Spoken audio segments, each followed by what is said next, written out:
George Galloway, and the mother of all talk shows. Welcome to the Open University of the Airwaves with George Galloway.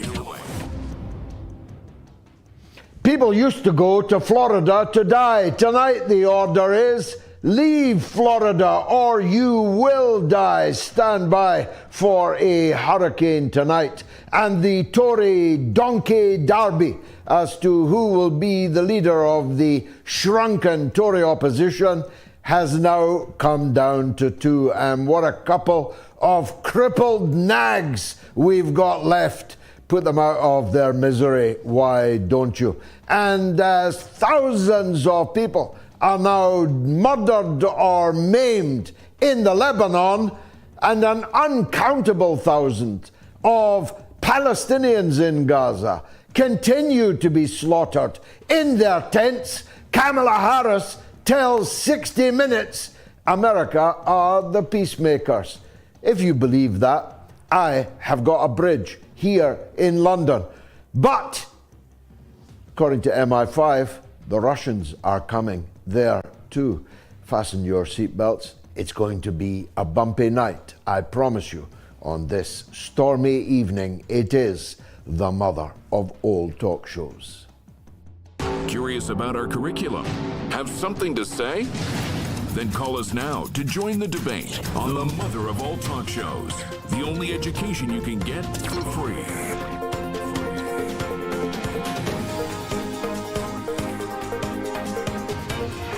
George Galloway, the mother of all talk shows. With George Galloway, the world is our classroom, and you're welcome to sit in and join the seminar. Questions are being asked in the United States about just how the 8th biggest hurricane of all time is going to hit Tampa this very evening. People talk about a weather weapon, about the manipulation of the climate. Although, of course, the United States themselves are the pioneers in this. I reckon the Russians done it. If not the Russians, then the Iranians. They must know a thing or two about hurricanes. After all, they had an earthquake in the Iranian desert just the other day. Oh wait, that was the testing of a nuclear weapon.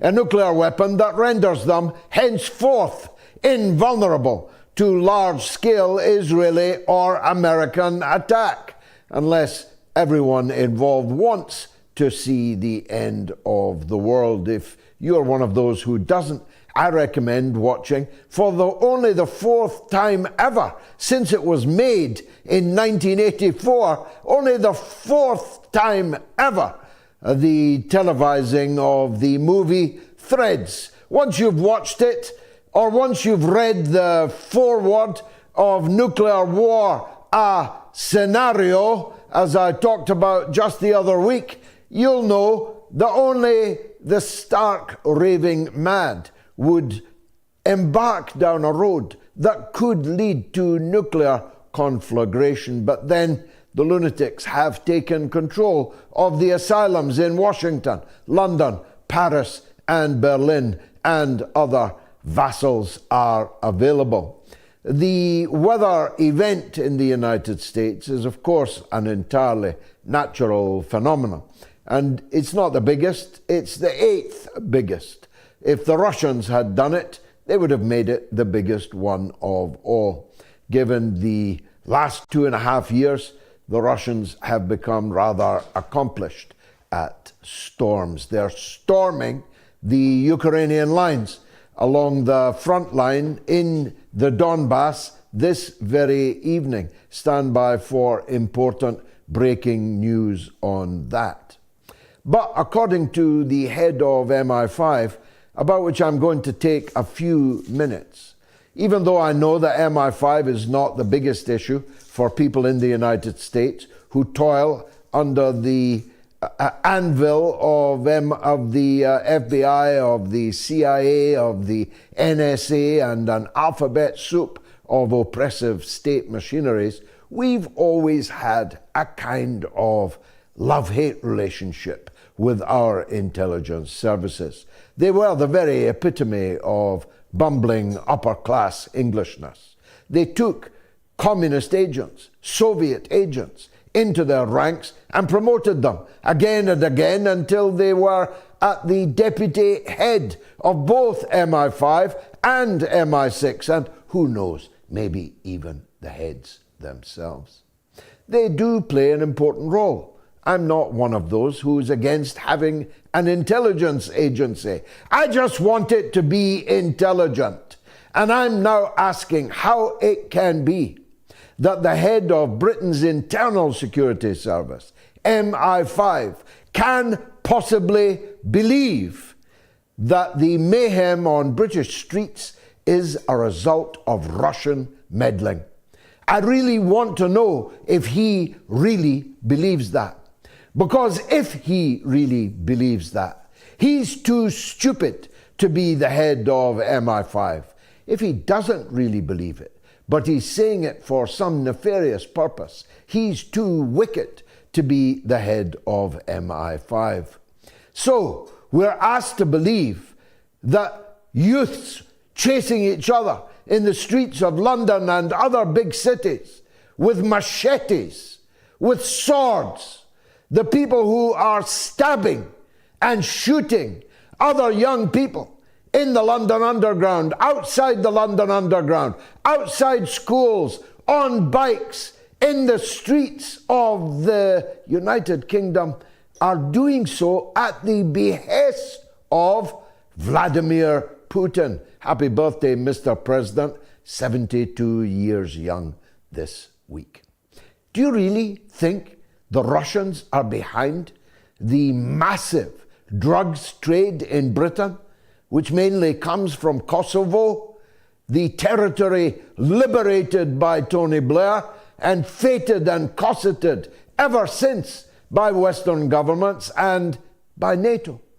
Do you really believe that the profusion of drugs and guns and vice on the streets of Britain is because of the Russians? Do you really think it's the Russians who are allowing thousands of people every single day, people we don't know, have no papers, and are usually young men of fighting age? Is that the Russians that are unleashing this mayhem onto the streets of Britain? If you believe that, you are certifiably mad. And I don't think most British people believe it at all. I don't think the British people believe that the Russians are the reason that we are ruled by a block of wood with less empathy than a block of wood, a catatonic, robotic man who couldn't inspire his own children, either with his own wife or somebody else's wife, to cross the road at his behest. Is that the Russians to blame? Is it the Russians that are to blame for the fact that Her Majesty's opposition are about to choose between some jerk called Jenrick that nobody in the country has ever heard of, that I, who spent almost 40 years in the British Parliament, have never set eyes on, have never heard speak? Or Kemi Badenough? Have you seen, heard Kemi Badenough? They're the two going into the final ballot to lead the British opposition, potentially to be the British Prime Minister. Is that the Russians that are to blame for that? Is it the Russians that are to blame for the fact that in this cold winter coming up, your grandma, grandpa has had their cold weather allowance withdrawn? Is it the Russians that are to blame for the fact that every third and fourth child in Britain is now left to fend for themselves without any state support? Is that the doing of the Russians? Is it the Russians to blame for the fact that Britain's railway system is so broken it takes you an entire day and a king's ransom to travel from one end of this island to the other? Is it the Russians to blame that the lifts are never working, that the escalators are never working, that the streets are never swept, that the bins are overflowing, that poverty stalks the land, that the public realm is falling to pieces? Is that because of the Russians? Mr. MI5, do you really believe that? If you don't believe it, why did you say it? What do you have planned that you're going to blame on the Russians? Of course, it's not only the Russians. Now the Iranians are in the frame. You could go your entire life in Britain without ever meeting a single Russian or a single Iranian. And yet, according to the head of MI5, the Russians and the Iranians are everywhere, hatching fiendish plots which are thwarted by the James Bonds, shall I call them, of MI5? Or is it Mr. Beans of MI5? Is Mr. Bean in MI5 Tower ever going to tell us which plots were thwarted by his men and women? Fiendish plots, hatched by Iranians, by Russians, but conveniently he's unable to tell us about them. Even so that we can marvel at Mr. Bean, at Mrs. Bean, at how they managed to foil these fiendish plots. Is there anybody out there in Britain who still believes this guff?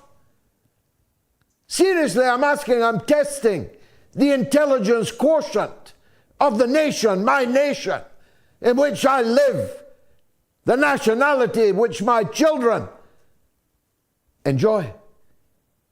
I want to know, how stupid are we? Are we stupid enough to believe that what he called the mayhem on the streets of Britain was really being sown by the Russians and the Iranians? This, of course, was all given big licks on the so-called mainstream media. But the best news I heard today is that Sky News is closing down. A nation rejoices. Not until the last Sky News broadcaster chokes on their last Sky News bulletin will I be truly happy. The newspapers are defunct, are being kept alive by billionaires entirely for nefarious purposes, partly so they could be endlessly reviewed on Sky News and on other news broadcasts. Only 14% of people under 30 in Britain ever watch BBC News. 14% ever watch BBC News.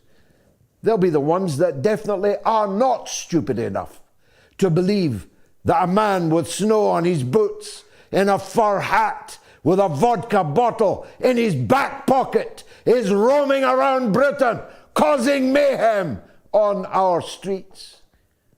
It's Vlad that took the tights off the poor, ill-clad girls walking around in the bitter cold in Glasgow and Newcastle. It's Vlad that's behind teenage pregnancies, record divorce rates. It's Vlad that is causing our population to fall just at the moment when we are preparing to put our old age pensioners who have survived the cold snap into a capsule injected by lethal drugs, hurrying them on to their graves in the name of dignity in dying. It's all the fault of the Russians.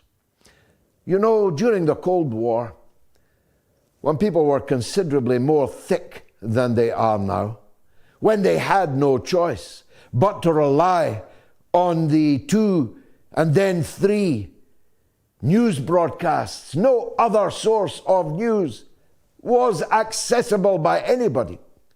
When people had no alternative media, you could come up to a podium in Whitehall as Mr. Chief Bean Counter and tell people that the Russians were coming. But here's something you don't want to hear, Mr. Chief Bean Counter. There are millions of people here in Britain who wish the Russians were coming because they see Russia as a very much more successful country than ours. A country whose economy is booming, whose prestige is large and becoming larger. A united country of many nationalities, colors and creeds. A country that its people can be proud of, rather than a country of which many, if not most of us, are increasingly ashamed. Now let me turn to another reason for our shame. In Akrotiri in Cyprus, we have a sovereign Air Force base. Let's not get into how we can be sovereign in a part of somebody else's country. It was part of the treaty of the independence of Cyprus. Let's not go into the fact that what did Britain have to do with Cyprus? Why did we ever own Cyprus? How could we ever deny independence to the Cypriots? But we did. But they fought us out. But the price of us leaving was for a sovereign Air Force base at Akrotiri. This is where you, Mr. MI6, better tune in, because I'm about to threaten your vital interests.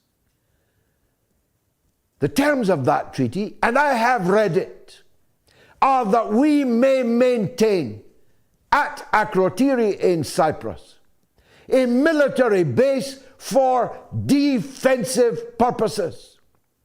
But you, twisters, fork-tongued liars, are using Cypriot territory not for defensive purposes, but for the deeply offensive purpose of helping Benjamin Netanyahu slaughter people in Lebanon, slaughter people in Gaza. You are flying our Royal Air Force daily, either over Gaza, over Lebanon, or directly to Tel Aviv.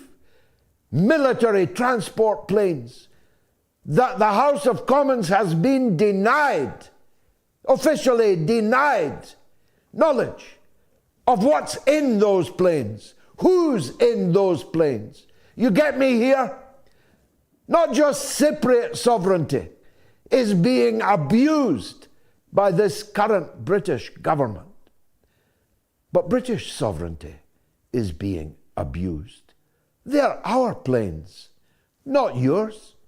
If you want to be strictly particular about it, those planes belong to King Charles III. Have you asked him? Have you told him what's in his Royal Air Force planes? What are his planes doing over the Lebanon, over the Gaza Strip? Because you never know.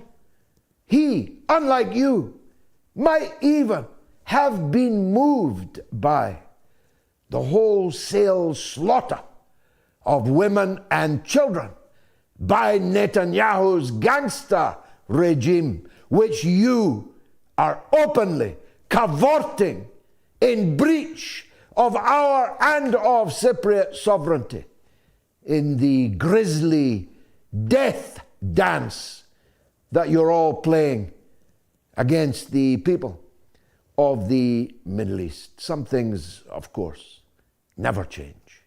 You're still murdering Yemenis. I'm 70 years old. All of my life until this day, you have been murdering people in Yemen. You're jolly lucky, you know, that they never hit you back. You're jolly lucky, Mr. MI5, that they are never on London Bridge. You're jolly lucky, Mr. MI6, that they're not out hunting for your agents, because I would be.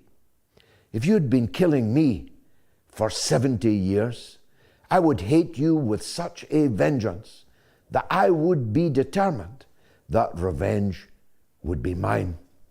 We are jolly lucky in this sceptred isle of ours, that we are protected by water all around us.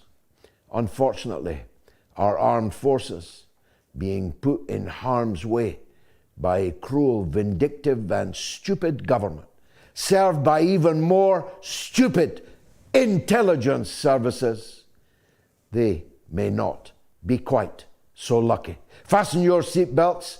Lowkey's coming up. It is the mother of all talk shows.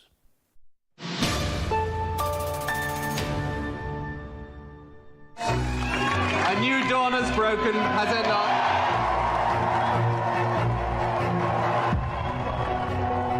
He had that Clinton thing. His eyes were round and big and smiley, and he was very charming. He became this incredible pop idol kind of prime minister. I think most people who have dealt with me think I'm a pretty straight sort of guy, and I am. New Labour was backed by the most powerful media interests because they realised he was representing them. He was caught red-handed trading policy in return for hard cash from a businessman. America has no truer friend than Great Britain. Both Bush as well as Tony Blair are now wanting to plunge the world into a holocaust. JP Morgan paid him off for the Iraq War. The man is a war criminal. Is Tony Blair a war criminal? In my opinion, yes. Most definitely. The pursuit of money has become the dominant theme in your life. All these relationships are, in most people's estimation, corrupt relationships. No previous Labour Prime Minister has behaved in this shameful, money-grubbing way. How do you sleep at night? You know, it's that. It's as a person.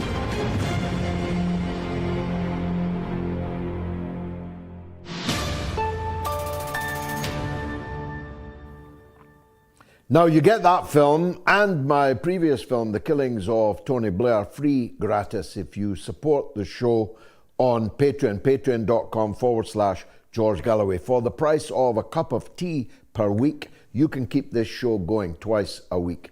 And if you really get behind it, we could go to 3 shows per week. We have some plans in that regard. But I need your support, patreon.com/George Galloway.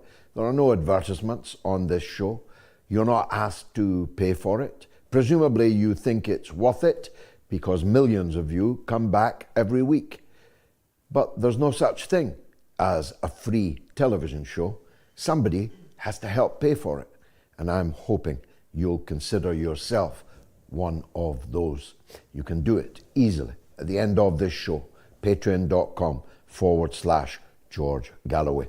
We're running a poll as always. 26,720 people have already voted. Will Netanyahu bring about World War III? Yes or no. You can vote on my Telegram channel, t.me/George Galloway. Please follow me on Telegram. You never know. That might be one day the only place you can follow me. Follow me on X, my Twitter account. Follow the YouTube community poll or the YouTube stream. If you're watching on the YouTube stream, please subscribe.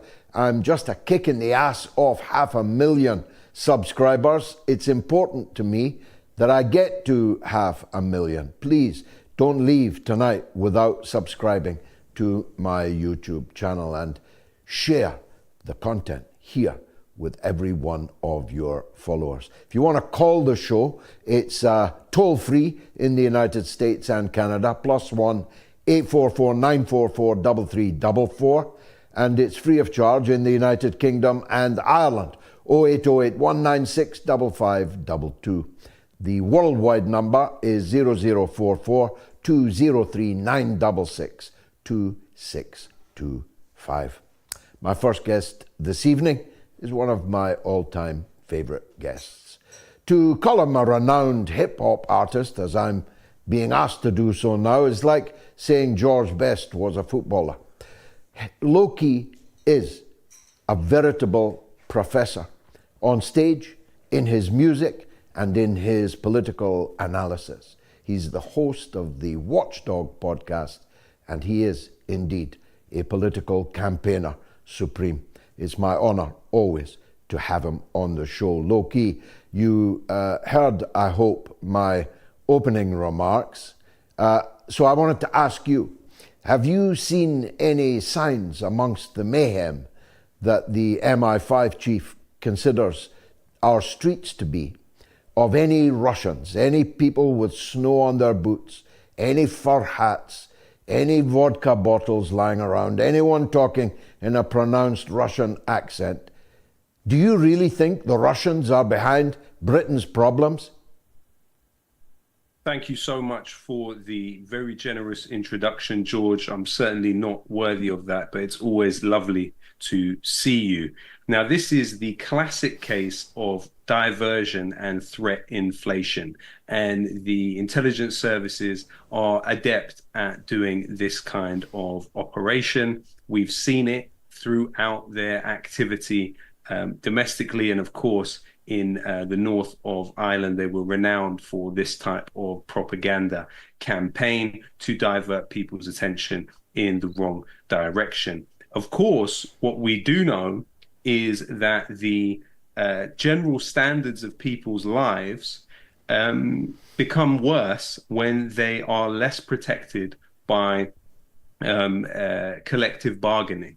We know that when a larger proportion of the population in this country had employment agreements which were won off the back of collective bargaining, that the disparity between the richest and the poorest was far smaller.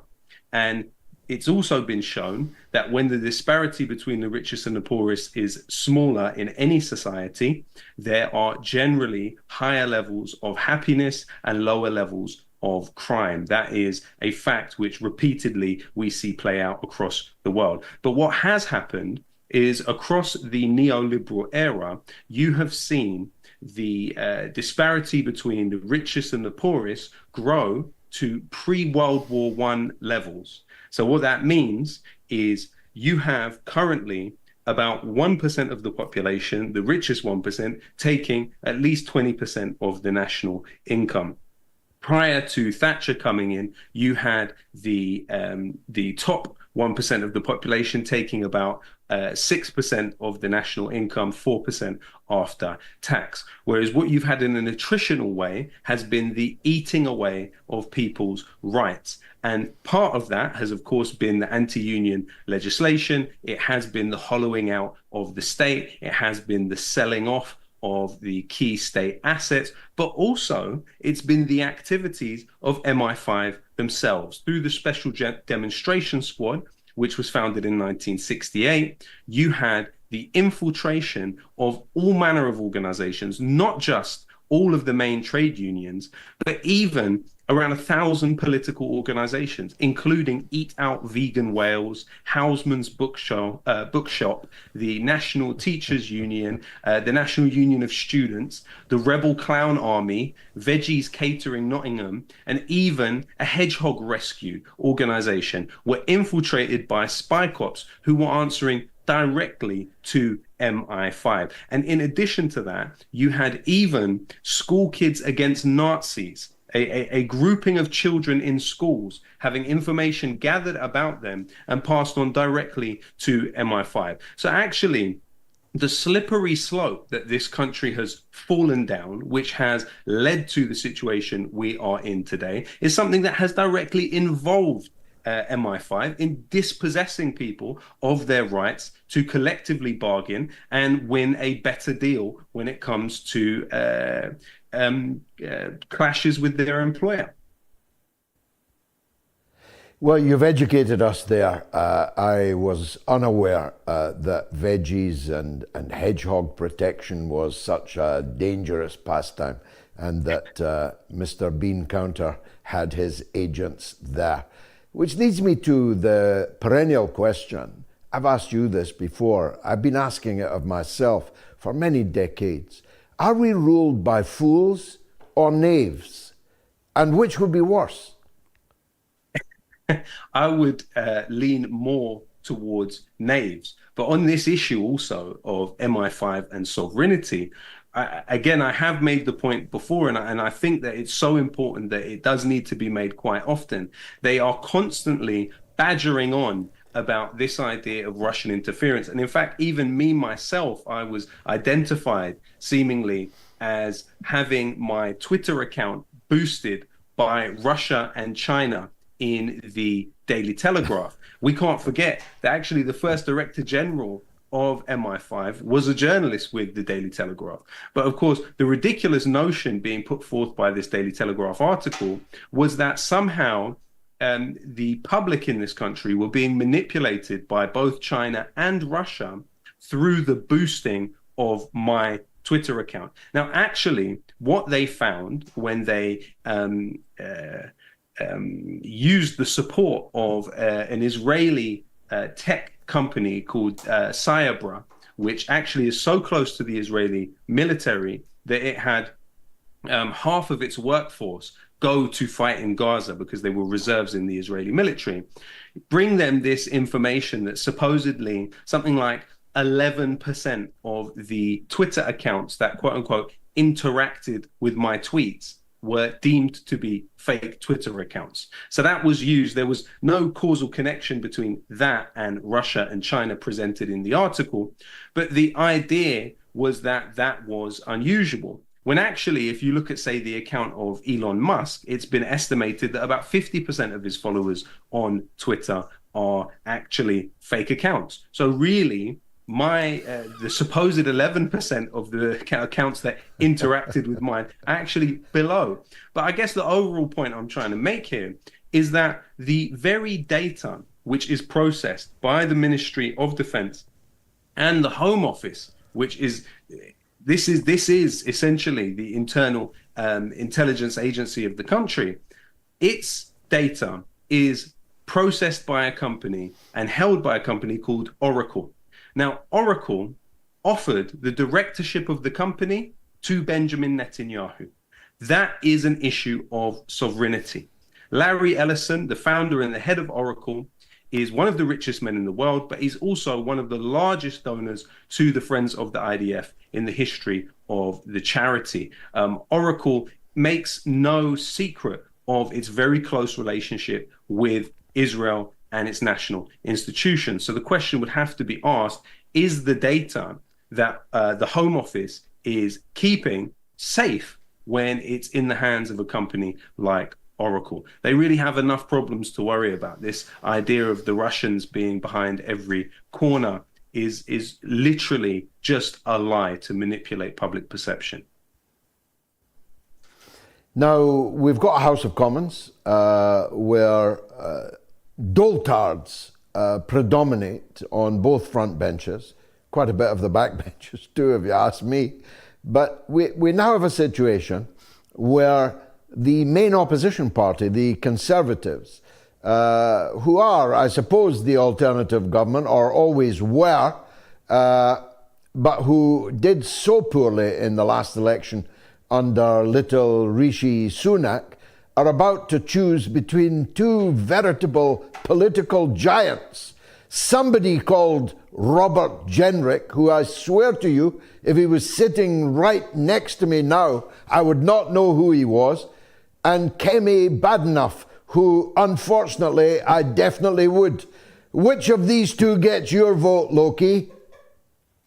Well, I think an interesting point to remember about Robert Jenrick is he was actually found to have had inappropriate meetings with the Israeli billionaire Aiden Offer at the very time that there were key contracts being gone back and forth over by the government. Now, his get-out clause for these meetings with Aiden Offer was that Aiden Offer was a quote-unquote family friend. Now, that's very interesting because Aiden Offer is one of the owners of ZodiacMaritime. Now, ZodiacMaritime is a UK registered company which has been found by the Sunday Times in 2011 to be used to ferry elite Israeli forces for operations inside Iran, assassinations. In fact, ZodiacMaritime were involved in the assassination of the Hamas figure al-Mabhouh in Dubai, in the assassination that took place there. They were even implicated in the assassination of Abu Jihad in Tunis, the former head of intelligence for Yasser Arafat.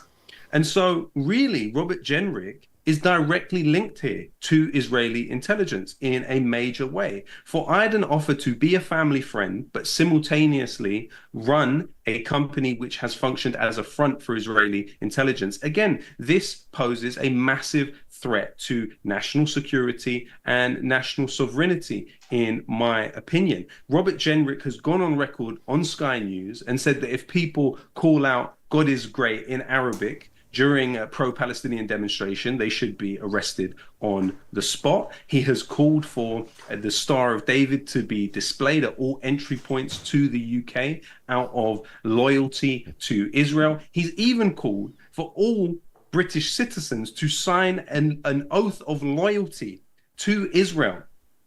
This is insane. And he is clearly, he's clearly so far to the right. You know, this is Margaret Thatcher was certainly to the left of him on Israel. Let's not forget that when Najil Ali, the Palestinian cartoonist responsible for the Handala picture of the refugee child facing backwards, Najil Ali was assassinated in this country on the streets of central London. Now, when that happened, Margaret Thatcher expelled the Mossad base. But what you now have, in the case of both Keir Starmer and Robert Jenrick, is them essentially, in my opinion, establishing Mossad bases within their own parties.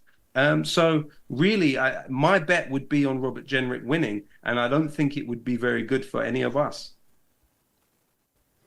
Well, I might have known that you would know him because there's actually not that much that you don't know. I remind the audience that Lowkey had absolutely no idea what I was going to ask him tonight, and he might well have imagined it was going to be about matters of foreign affairs. Last question, Lowkey, but not unadjacent.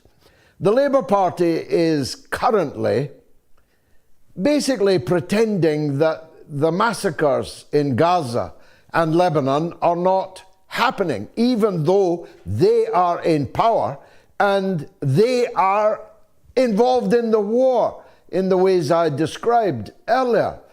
I have not heard or seen even any of the backbenchers say anything for weeks about the genocide that's going on. Is this going to be a successful maneuver? Just kind of whisper it softly, keep on keeping on with the bombing and the killing, but don't say too much about it?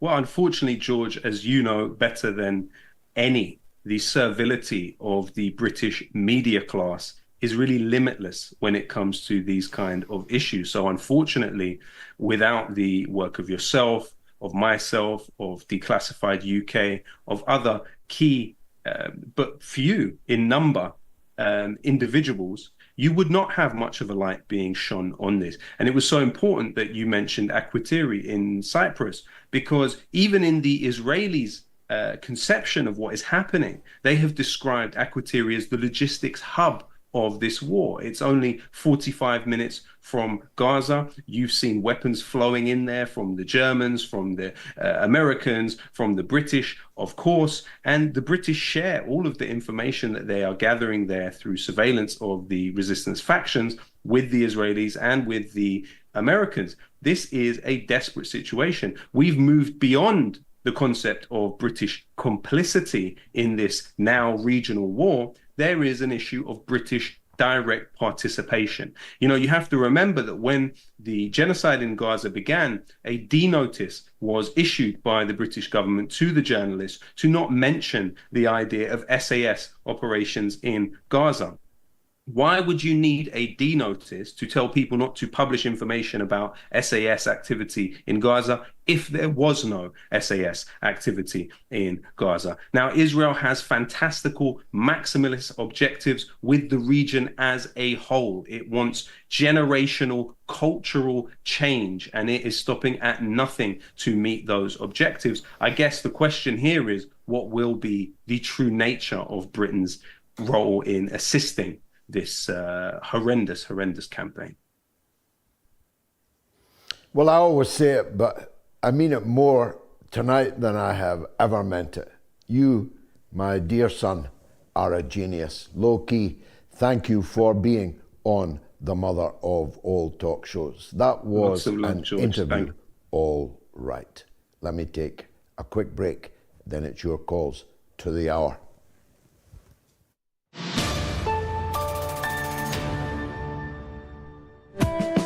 Well, first of all, Bob Geldof and his good friend Bono are on the other side. It wasn't for South Africa, it was for the Horn of Africa. I was involved in it at the time. That was my job at the time. And there were many differences. First of all, it was easy because of Cold War politics to take a stand on the famine in sub-Saharan Africa in 1984-85. I did so myself, but it was easy to do. There was no Ethiopian lobby smearing you as an anti-Ethiopian racist if you got involved in it. There was absolutely gale force wind of free publicity from the newspapers and the television about the famine in Africa at that time. There is zero publicity in the mainstream media about the calvary being undergone by the Palestinian people in 2024. Thirdly, the artists involved lost nothing and arguably gained much by being involved in that charitable enterprise. Artists today lining up for Palestine, like the great Eric Clapton, like the great Roger Waters, and I'm running out of names already, would not only not be benefiting from putting on a Live Aid for Palestine, their careers would be destroyed, would be brought to a shuddering halt if they did. So I'm afraid none of the conditions which made possible the Live Aid phenomenon exist over Palestine. Indeed, quite the contrary.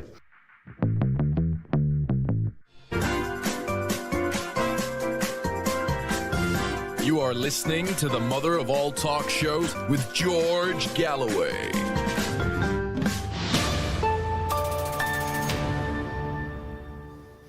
Will Netanyahu bring about World War III? Yes or no? Get voting on the Telegram, t.me/George Galloway, on my X, my Twitter, on the YouTube community poll, and on the YouTube stream. Will Netanyahu bring about World War III? Well, let's take some comments. Jill Martin says Lowkey should be running for office. You know, I could not agree more with that. Here's my dream, that Lowkey is the Workers' Party candidate for Mayor of London against Saad Khan at the next London mayoral election. Tell him, if you see him, that's my dream for him. On line one, TJ is in Louisiana, wants to talk about Muslims and Russians. I told you, this is the global university of the airwaves. TJ, welcome to the show. Thank you, George. This is my third time calling. I'm glad you were able to take my call this time. I was just trying to reach out to you, and, you know, I've been sitting on this question for about a while now, but my mother just passed away in April. And I figured that if I didn't ask the question, I would never know I appreciate it, George. And if I the last thing when my mother passed, they said she was going to be okay, and she died of a stroke, and I never got to say goodbye. The last thing I said to her was, I'll see you later. And I've been sitting on this question, and I don't want to cause any more division because there is so much division right now over this topic. It's one that, people have different views over. And I wanted to ask you because I figured that you, with your and your base, and you speak out to a lot of the Muslim community, and maybe I'm overthinking it. Maybe it's an easy answer. Do you really know what the Muslim view on the Russian situation is? Like, do Russians support the Palestinians, right? And they are allies of Iran, and that most likely, if Iran is attacked, that maybe it's possible that Russia will jump in and support the ally, and that Russia supports not only Africa. Africa and Russia is also on good relations, and that Palestine also is on good relations. So they support Palestinians' rights. Well, look, first of all, I very much hope that you will, in the next life, see you later to your departed mother. May God bring you together again, and my condolences for your recent loss. There are millions of Muslims in Russia. I don't know how many millions, but it's definitely in double figures. My own wife went to the brand new and magnificent Central Mosque in Moscow, which was as busy as any mosque I've ever seen anywhere. There is a relative harmony between the nationalities and the ethnicities inside the Russian Federation, which is a lesson to us all, certainly a lesson to us in Western Europe, and if you'll forgive me, a lesson to the United States of America. There are, of course, Al-Qaeda and ISIS fellow thinkers and even fellow murderers inside the Russian Federation. There are ISIS and Al-Qaeda fellow thinkers and even some fellow doers around the world who hate Russia because of its relationship to the government of Syria, to the Syrian Arab Republic. But by and large, if I tell you that RT Arabic, Russian television Arabic, is easily the most popular Arabic language television station in the Arab world, you'll get some idea of Russia's standing right now in the Arab world and indeed in the African continent to which you yourself referred. Putin's put Russia right back on top. And in the relationship between Russia and China, you have the core relationship of the new world, of the world which is visibly rising in front of us, and which is frankly undefeatable. No one can defeat that union of Russia and China. And that will make for a better world. The new world will be a better one than the one that we are now leaving behind. I'm just sorry that I'll not be here to see it in all of its glory, but I hope that my children and my grandchildren will enjoy it. Of course, Russia now has not just a political, but a military relationship with Iran. Iran is now deployed important material directly from Russia, particularly the S-400 anti-aircraft weapon, which is frankly the best in the business, but also I don't want to be too specific because they have not been too specific, but let's call it electronic warfare capability, which has been delivered by Russia to Iran. Iran equally has supplied missiles and drone technology to help Russia in its war with NATO in the Ukraine. So the relationship between the two is very close, and I don't speak for Russia. I don't know the mind of the Russian leaders, except when I've seen that mind in action.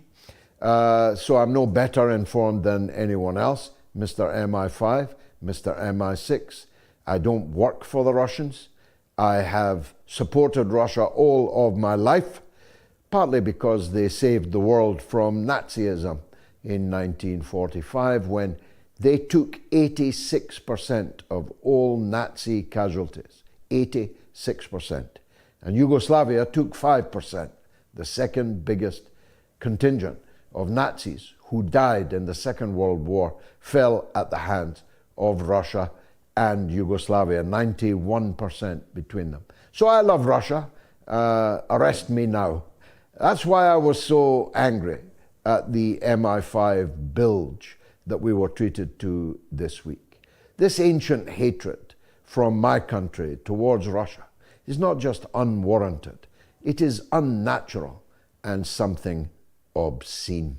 Hope that helps, TJ. Now we've got fantastic news about the MOATS podcast. Huge numbers this week. We have held the positions in the world listings that I told you about on Sunday. But I can add this. We're now in the top 10 in Saudi Arabia. Alhamdulillah. We're in the top 40 in India, and we're in the top 5 in Romania. Akrotiri. I'm the only person you know that has published a book in Romanian with my big pal, Bob Wiley. Bob, if you're watching, Akrotiri to you and your good wife. You can download the MOATS podcast by scanning the QR code on your screen now. Please do it right now. And let's go to Zaid in Watford on Iran and the nuclear question. Go on, Zaid, what's on your mind? Sorry, good evening, George. Salam, shalom, and peace upon you and my fellow Iraqi, Lowkey, Amen. And to all your wonderful audience watching this podcast around the world. Thank you. Tend to agree with you that following this, coincidental earthquake that might be a possible nuclear test in Iran that was carried out a few days ago, and the fact that Israel has yet not retaliated on Iran, that it's probably very plausible that Iran now does have nuclear deterrence. Now, my concern is that Israel is currently so emboldened and is acting, with impunity because it has the backing of America behind it. And of course, as you know, fully aware, they have the Samson option. I would not personally be surprised if Israel did not carry out a nuclear strike on the nuclear power reactor in Isfahan in Iran, because what's the world going to do? Nothing. However, well, Zaid, if they do, I am almost certain, as certain as I can be, that they'll get one right back down their chimney. And that will be the end of Israel. It will not be the end of Iran. Iran is a country of more than 90 million people and a vast territory. Israel is a country of 7 million people and a very small territory. So it would be an act of mutually assured destruction, but the only total existential destruction would be suffered by Israel. But it would also be suffered by the Palestinians under Israel's iron heel. It would be suffered by the Jordanians, by the Lebanese, by the Syrians, by all the people of the Levant, even the Cypriot people. And the nuclear attack you postulate on Iran would also be devastating for the people of Saudi Arabia, people of Qatar, people of the United Arab Emirates, all the friends of America in that area. I personally don't expect Israel to launch a nuclear weapon at Iran, and therefore there will be no need of a return to sender from Tehran, for a variety of reasons. And this is difficult for people to grasp, but I hold to it. Israel does not run America, America runs Israel. It is a lie that Joe Biden has been trying to restrain Netanyahu. He's been pretending to be trying to restrain Netanyahu. If the Americans did seek to restrain Netanyahu, he would be restrained. It's the fact that he has not been restrained which persuades me that none of the American politicians who claimed that they were working to restrain him actually were. Because every dollar, every dime, every bullet, every bomb, every veto in international diplomacy, all comes from America, all of it. The state of Israel would cease to exist without a bomb dropping on it if the United States pulled the plug on it. So I believe that Israel would be stopped from launching a nuclear attack on Iran, which would be the beginning of World War III. Your views are welcome. Well, Politburo, what a great name, says Russians are responsible for Charles's big ears and cuckoldry. And Federico Mazandarani says it took me 5 hours travelling by London transport, a total distance of 14 miles. Do British missiles have the same efficiency? It's unbelievable. 5 hours travelling by London transport to go 14 miles. Chris Lothian says, very strange, the head of MI5 looks remarkably like the Bond villain M in the film Spectre. And St. John Smith says, no mention of MI6. Did Putin lock them all up in a hold all? That is one of the great mysteries that I would love to resolve. If I had money, I'd make a documentary about the MI6 agent in the hold all. If you don't know about it, look it up. Let's talk to our old friend of the show, Terence in Corby, on BRICS and the Tories. Welcome, Tel. What have you got? Good evening, Mr. Galloway. I trust you and you as well. I hope so. And Mr. Dennis spoke very highly. I like that boy, Karim Dennis. You know. The first point is, isn't he amazing? The BRICS. Oh, fantastic! He's a boy that reminds me very much of you or me when I was younger in a different aspect of politics. His knowledge is exquisite. However, phenomenal. The 2 points I'd like to raise. He's the most knowledgeable person I know, Terence. He's the most knowledgeable man I know. And that's saying something. I know a lot of knowledgeable men. Yes, the 2 points I'd like to make alongside your suit, you're looking good in that blue suit, is the first point is that BRICS and the burgeoning de-dollarization has got to be the way forward, and they are terrifying the capitalist system as it now stands. I'm a fan of Russian people myself, beyond a shadow of a doubt. They were stoic, and I'm with you on the Russian people, that one aspect. But the most important aspect, I don't think you're aware of, that huge man who would get on a Royal Navy pedal and sail up the Thames, Mr. Ben Wallace. He's suddenly now emigrated to Saudi Arabia and becoming an advisor to the Saudi government. So they've got some serious pedalo drivers on their hand. So initially, I think the de-dollarization is terrifying the Zionists because they don't have handles in China, they don't have handles in Brazil. They do have a few in there, I know that. But the major thrust is the de-dollarization is absolutely terrifying. These murderers who just use Zionism to profit on the. I can't go on about Palestine and Syria before that. What say you, Mr. Galloway? Well, brilliant call, for which I thank you, and you've educated me. I had no idea that little Ben Wallace was at this moment sitting in Arabic dress in a Bedouin tent in the desert, advising the King of Saudi Arabia. That is news to me of a remarkable character. Little Ben, who literally ran away from the Oxford Union when he was supposed to debate me. You may recall, he sent big Toby Elwood in his stead. He turned up at the Oxford Union and learned his adversary was me, and literally got back into the ministerial car and fled the town.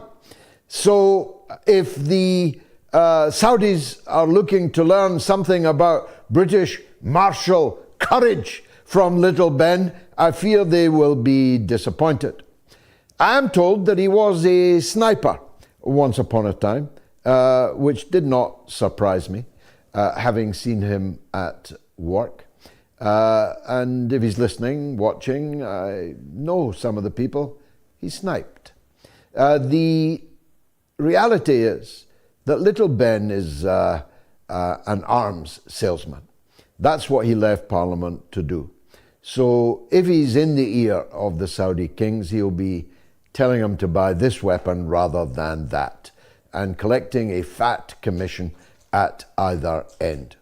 He will, of course, try to influence the Saudi monarchy to continue their involvement in the underpinning of the US dollar through the oil markets, insisting on pricing all oil transactions in US dollars, but he will fail in that.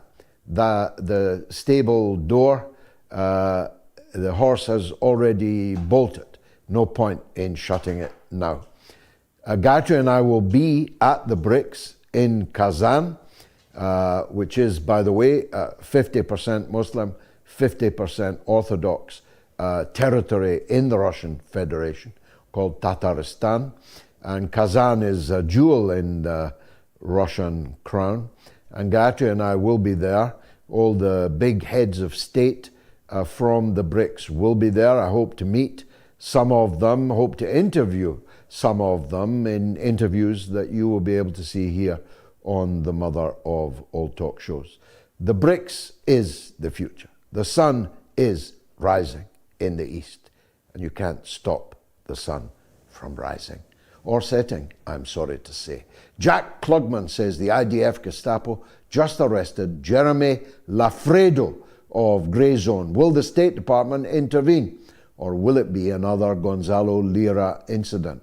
I don't know the details of this man, but I have seen some of the people I most admire in the whole world, who are all at the Grey Zone, have highlighted the fact that an American journalist affiliated with Grey Zone has been arrested in Israel, has been beaten and tortured, and is being held incommunicado. So free Jeremy, if you have any sense, State Department, or forever hold your peace about any other journalist under arrest anywhere else in the world. Look, I've overshot my hour break. Coming up after a short break, it's the one and only Bryce Greene, independent writer, political analyst, supreme, and a very popular guest on this show. And then, of course, your calls, and then my good wife Gayatri will tell us what's rattling in social media. Stay tuned, I'll be right back.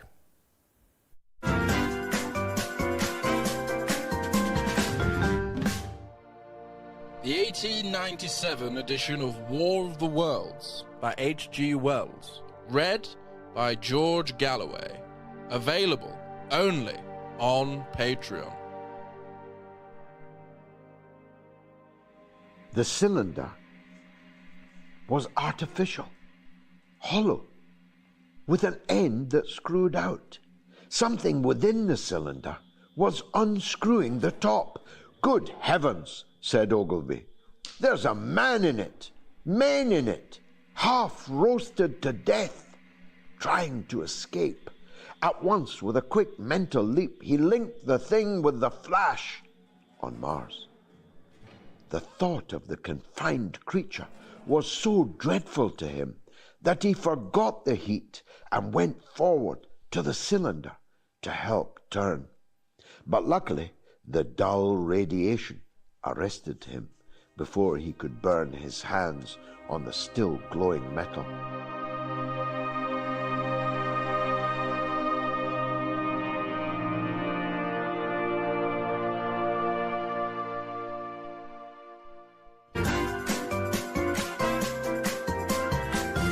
You are listening to the mother of all talk shows with George Galloway.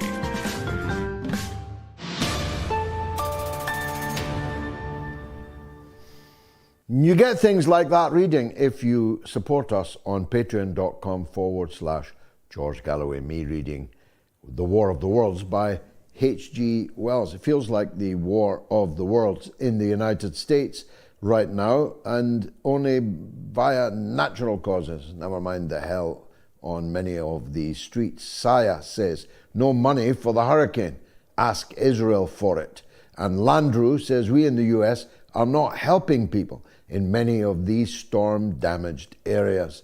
Skitchoid, Horacio Spinelli says, the bangs here are from the thunderbolts and the pressure from wind. Imagine the camps. Are they honestly donating more to Israel than to victims of the hurricane? Well, let's ask a man who'll know. Bryce Greene, the redoubtable campaigner and commentator. Bryce, welcome back to the mother of all talk shows.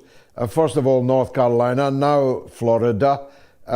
They say that people are giving up on FEMA, the emergency agency in the United States.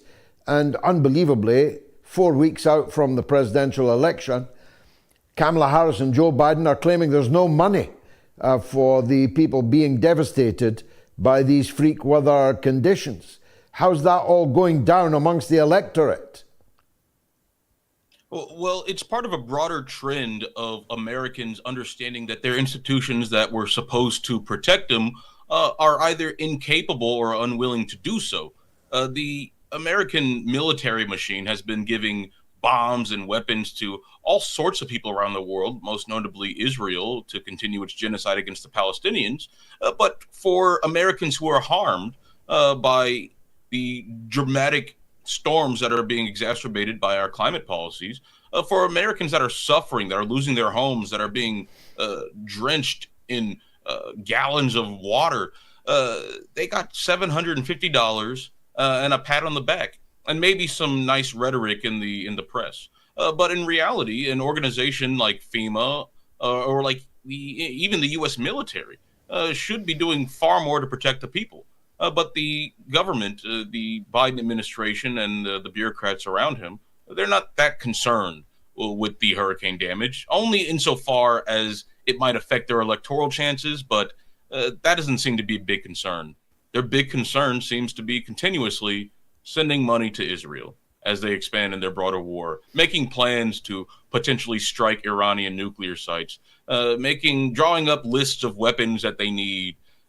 This is a disaster both for the world, who has to live in the world of American militarism and as American weapons proliferate in regions that they didn't intend, but also for the American public, who, with declining living standards, with increasing cost of living, also have to contend with climate disaster and a government that increasingly understands that the will of the people, that the needs of the people aren't that important. $750 as a loan, incidentally, not as a gift or a grant. They have to pay it back. $750 to the people. That doesn't appear to be true. It does appear to be a grant that does not have to be paid back. There was a bit of confusion based on some comments made by some officials, but after all the information comes out, it does appear not to be a loan. But I mean, that's only part of the scandal. I mean, the fact that the number is so low is the most disgusting part. The fact that $750 is barely enough to make it for a family of four to go about a month. I mean, it's ridiculous when people's homes have been destroyed and when they've been abandoned by their government. Yeah, $127 million to Lebanon when America is paying at both ends. America is paying for Israel to level Lebanon and paying Lebanon $127 million for the relief of the people fleeing from the bombs America gave that fell on them in the first place, let alone the 13 billion which they've given to Israel for the genocide in Gaza. And God knows what it's going to cost your taxpayer in the end to the defense of the Kiev regime, the attacks on the Yemenis over the last few days. Our taxes, your taxes, both went into that. The maintenance of your fleet in the Persian Gulf, in the Eastern Mediterranean. And yet there's no money for people in America itself subject to natural disaster. Even the dumbest American voter must be beginning to notice something about this. Surely, Bryce?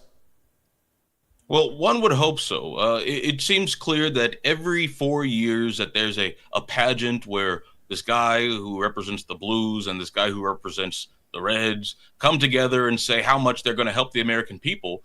But I think this election, more than previous elections, people are starting to realize that while they're suffering and while it's harder to pay for healthcare, it's harder to buy a home, it's harder to send your kids to school, it's harder to do literally everything. I mean, going to the grocery store is a political act now these days.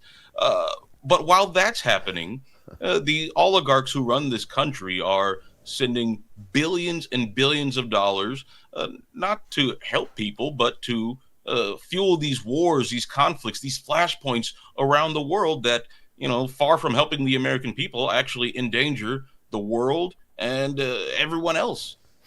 Each of these conflicts has the potential to go nuclear. And I don't think that people understand the consequences of something like that. If U.S. escalations in Taiwan lead to nuclear war, if U.S. escalations against Russia lead to nuclear war, I don't think that anyone, even the oligarchs who are making money from all these wars, are going to benefit when there's no world. But that seems to be the direction we're going. And the American people now more than ever are understanding that there are no adults in the room. I will say that there is a population of Americans that do seem to understand this, and that's the Muslim population, many of whom have decided to endorse and support Jill Stein, a third party for the presidency. Well, while this is largely symbolic, it's indicative of a changing politics, a changing common sense in how Americans approach their electoral system. They no longer want to serve oligarchs by voting for which branch of the oligarchy that they like. No, they have rejected this framework of oligarchy, Zionist, ideological, imperial control. And I think that's a positive development. The only question is whether or not we as organizers on the ground will be able to continue to push that sort of message to the American public. Well, I predicted on Sunday that Jill Stein will defeat Kamala Harris in the state of Michigan and make a big difference to Harris's vote in other states like Wisconsin, like Pennsylvania. I believe that Jill Stein, the only Jewish candidate in the race, by the way, and the only candidate that is against bombing other women and other people's children in other countries, I think she's going to do very well. I think she'll breach the 5%, which would get her matching funding from the state and in the future augur well for a third-party breakthrough in America. Do you buy any of that? I think it's certainly possible. And I've talked to many friends who are organizing up there, who are doing work with the uncommitted campaign, who are doing work with the Palestine Solidarity Movement up there. And there's a lot of energy up there, and it's definitely going to bleed into and affect other aspects of politics that aren't just advocacy for basic human rights. It's also about why doesn't Flint have water? It's also about why, again, are people's living standards declining? The answers aren't going to be found with the Democratic Party or the Republican Party. It's going to be found with a different method of doing politics. And what's clear is that people are gaining the tools now to understand how these systems work, how these systems rely on tricking people that they're going to vote for them. I mean, just go and look at the rhetoric that Kamala Harris is using, using joy, labeling or tokenizing marginalized groups, saying that she's one of them and, she's from a middle-class background. We have all heard time and time again. All of this is just using and abusing these people for her own political gains. No one really expects that Kamala or Trump or anyone is actually in the election to better their lives, and so they're seeking another way. Now, let's turn to the pageant, as you called it. The mass media is still doing everything that it can to make a silk purse out of the sow's ear that is the Kamala Harris candidature. 60 Minutes was the latest to do it, where they, in the editing process, tried their best to make Kamala Harris look less of an idiot than she would have if the raw footage had been aired. I don't know if you've any comment on that, but I'm wondering if there's any sign of despair in the mainstream media yet, that it looks like all their efforts are in vain, and that the orange man looks like he's headed for a big win. Well, I don't think there's any despair in the media. I mean, they don't understand when they've messed up, when they're pushing a false narrative, and when they're misleading the public. They have no shame. But it does seem like the initial boost that Kamala got after Joe Biden announced that he was no longer running for president, that boost is starting to wear off, and the Trump's numbers are starting to close. And there are people who are getting a little bit worried about that. But I think the root cause of this, aside from Kamala being someone who has no discernible true beliefs and who has a track record of stomping over the most marginalized people in the country, I think besides that, it seems to be her boss isn't making it that easy for her. Her boss is giving her an October surprise in the form of a broader Middle East war, and a war that's not very popular. Sending American troops to the Middle East, again, a decision that's not popular.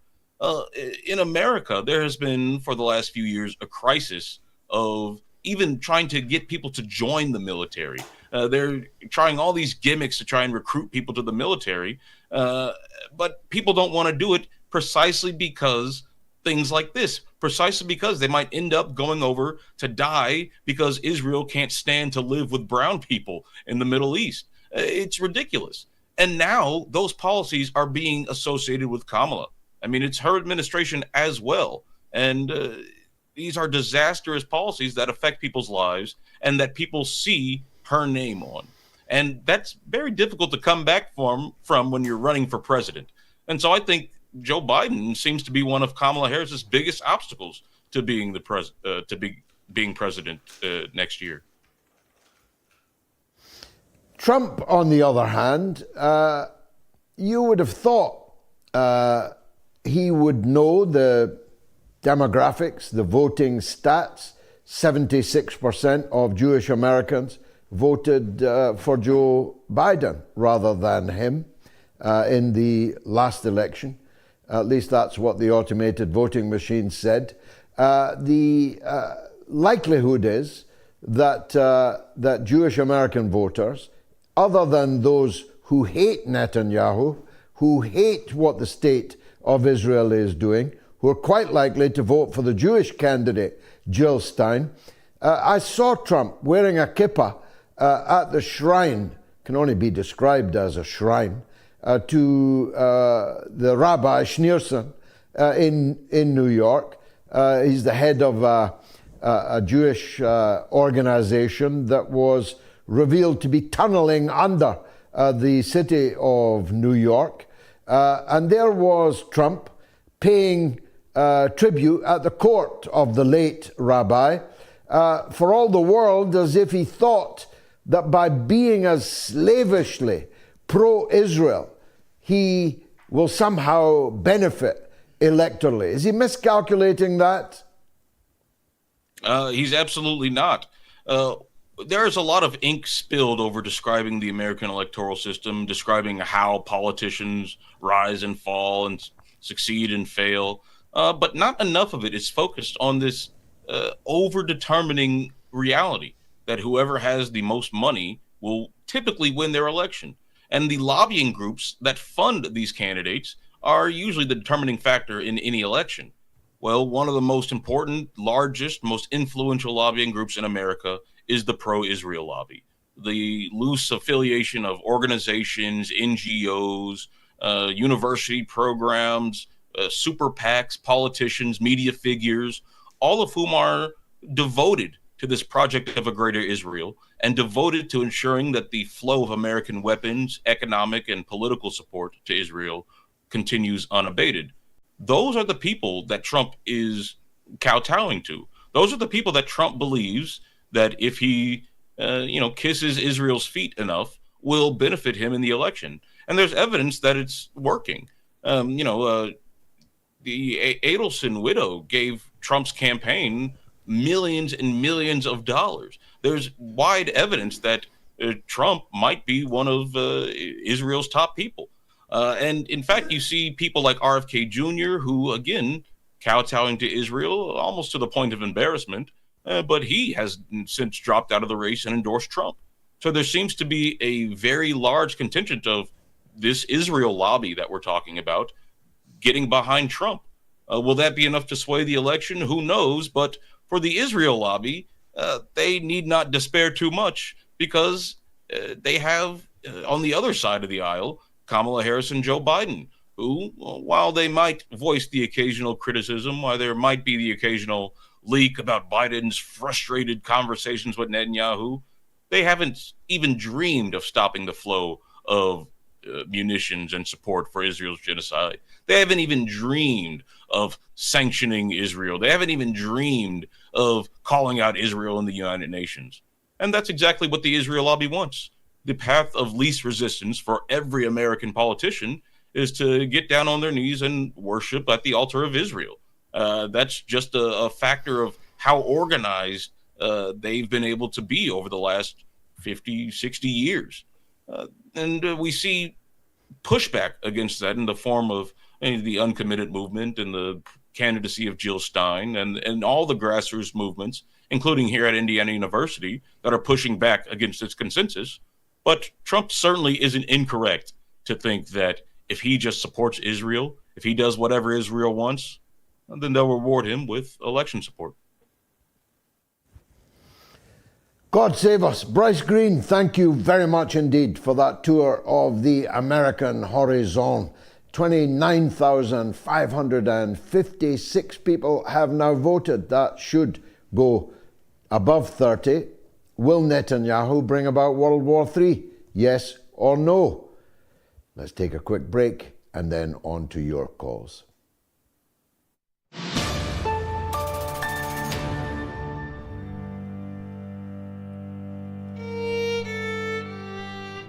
Even though it has moved its mass murder campaign from Gaza, although there's still mass murdering in Gaza, of course, no day off for the poor refugees in the concentration camp of Gaza, but they have moved their killing fields to Lebanon. Lebanon, a sovereign country. Lebanon, a member of the United Nations.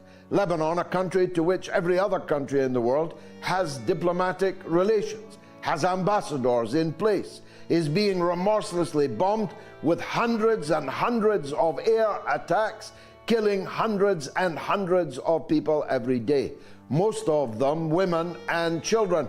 Was it ever thus? As I said the other night, put the letter H in front of any Arab child and you can slaughter them with impunity.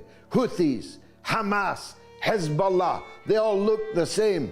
They all are deserving of death, violent, sudden death, delivered from American airplanes, using American missiles and bombs, with British airplanes supplying the targeting information and the offending American and British reconnaissance flights flying out of somebody else's country, namely Cyprus, and the British sovereign base there.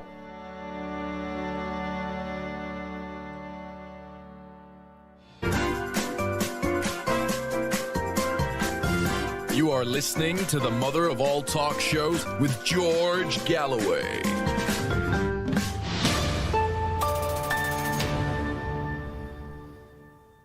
Let's go to Canada, where Gary wants to talk about Iran. Go ahead, Gary. Thank you, George. It's a pleasure to speak with you again. Kind of culminates some of my checklist of life goals, honestly. Okay, so question. Thank you.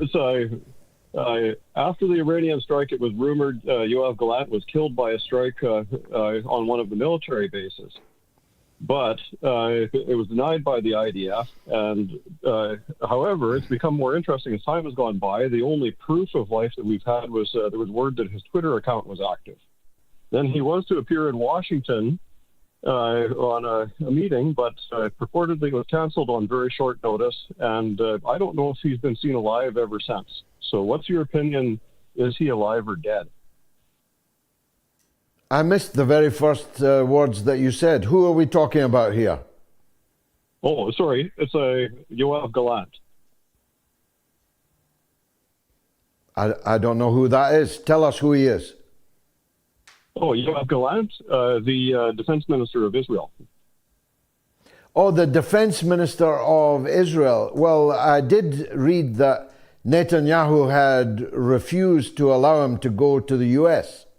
Until he got a call from Joe Biden, which puzzled me because you would have thought that Netanyahu could get a call with Joe Biden anytime he liked, as long as Joe was awake, if you know what I mean. But I can't help you there. I have no interest in whether he's alive or dead. I want to see him behind bars. I want to see him in the dock at the International Criminal Court in front of the ICC in answer to the warrants, which were supposedly requested 6 months ago, but which are as yet unpresent. Mark, with a K, says government is the entertainment division of the military-industrial complex, said Frank Zappa, an unexpected political philosopher. Politburo says Guantanamo Bay Institute of Human Rights. Lisa Williams says, I love when George says Russians. I love Russia. And nobody can do a damn thing about it. Van Peter says Israeli families get $120,000 a year from us, but Americans get $750. Idiomia Ann Evans sends a donation of £5. Thank you so much, ma'am. Buy Gayatri chips on me after the show. Listen, we've got to get this trend. This is the second person who, somebody put a banknote in an envelope and sent it by a very circuitous route so that we could buy chips. It would help, and I'm really grateful to you for that. Because I have to buy Gayatri so many chips that out of my pocket money, it's becoming difficult. Mohammed is in the Netherlands, and he wants to talk about U.S. hypocrisy. Welcome, Mohammed. Welcome, George. Hi, George. Hi. Go ahead, sir. Yes, I want to ask you about the U.S. debt. It's now 35 trillion, and it's just rising and rising. And the total damages from the hurricane is 110 billion, and they just gave 45 million for relief. And now another hurricane is coming, and billions of U.S. tax money is going abroad to Ukraine and to Israel. But they don't have the money, and everybody is talking about an economic crisis in the U.S. because a lot of banks are at risk for falling. And this is the moment, I think, for the elite to implement a new paying system like digital currencies, and they can track people with payment system. And we see that also in Europe. We see the banking, it's difficult to have cash money now in the Netherlands. You know, because the cash money, they want to leave this system to implement the new system. I think they use this war also to do that. Don't you think? I don't know if these two things are related. I try to use cash wherever I can. Everyone should. We must insist on our right to use it, or we will lose it. I don't particularly want the government and the banks to know every particular on which I spend my money. But I doubt very much if that is related to the hurricanes and the wars. I think it's a mistake to thread too many of these things together, and it runs the risk of being ridiculed. Let's take these things separately. Separately, I'm with you on the issue of cash. On the issue of $45 million for the relief of the 8th biggest hurricane in history, and $750 per family, not person, per family, per household. These things blow my mind. In an election month, not year, it's less than a month to the American presidential election and other elections down the ticket.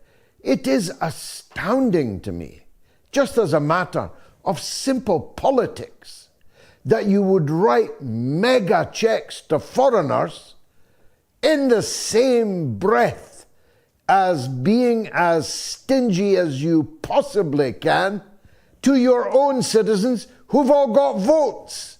If I was a voter in North Carolina, if I was a voter in Florida, even if I had not already made up my mind not to reward Harris for genocide, I'd say, you think that's all I'm worth? You think that's all my vote is worth? Get it right up you.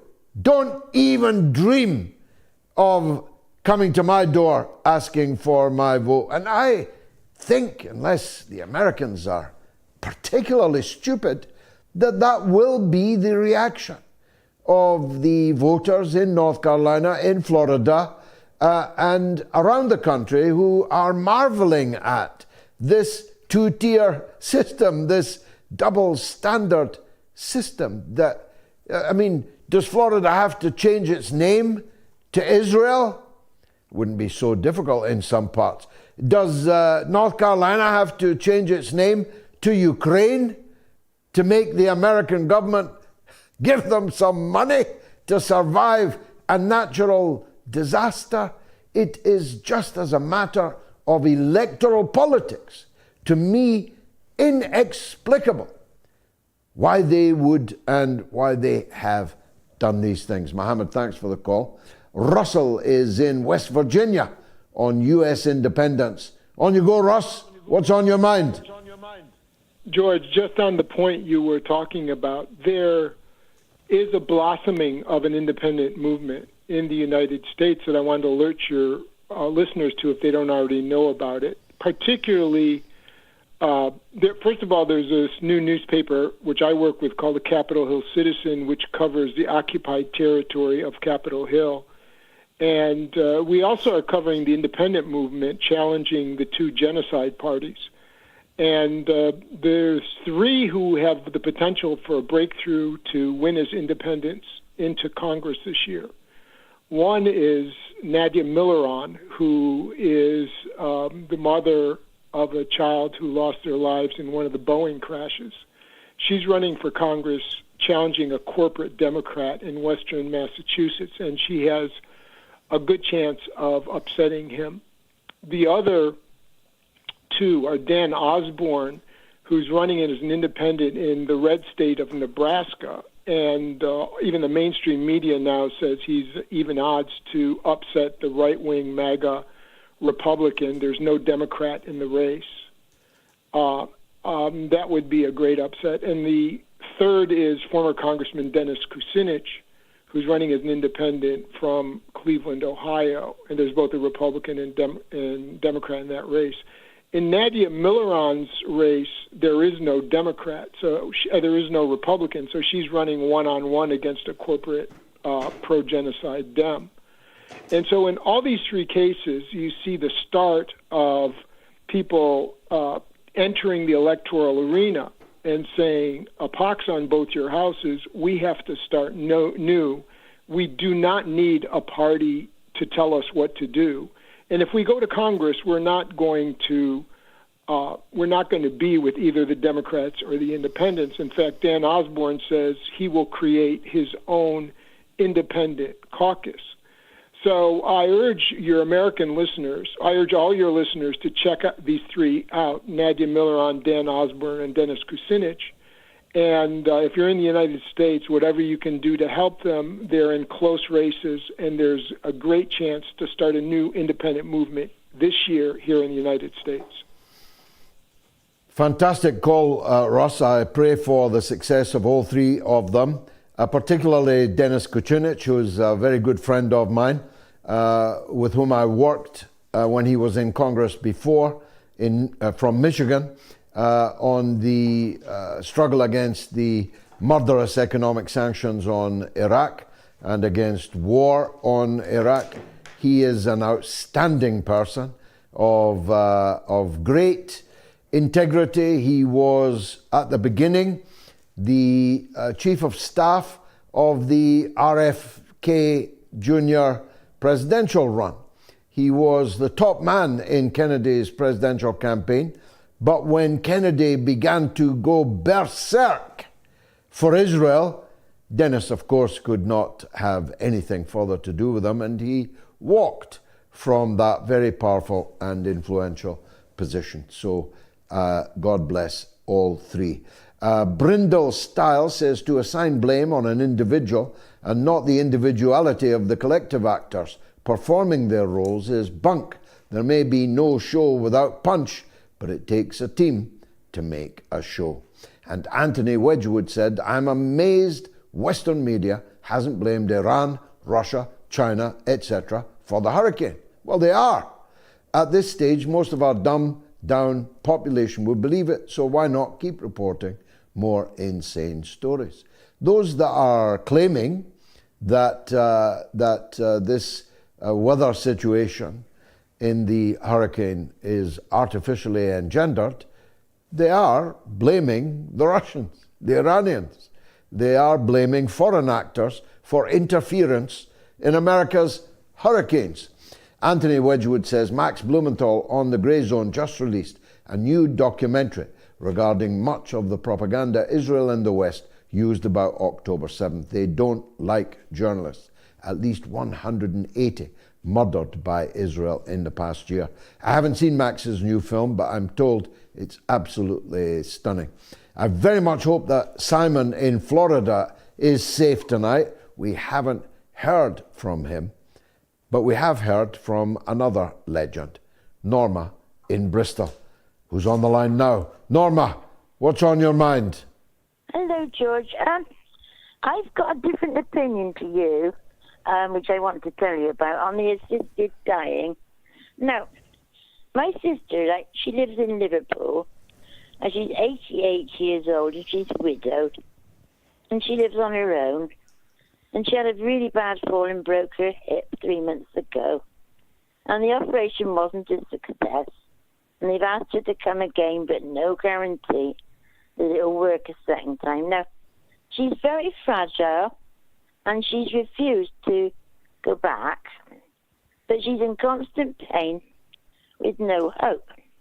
Now, she told me she'd like to have control to apply for this dignity in dying or assistance, and I think she should have that choice and have that peace.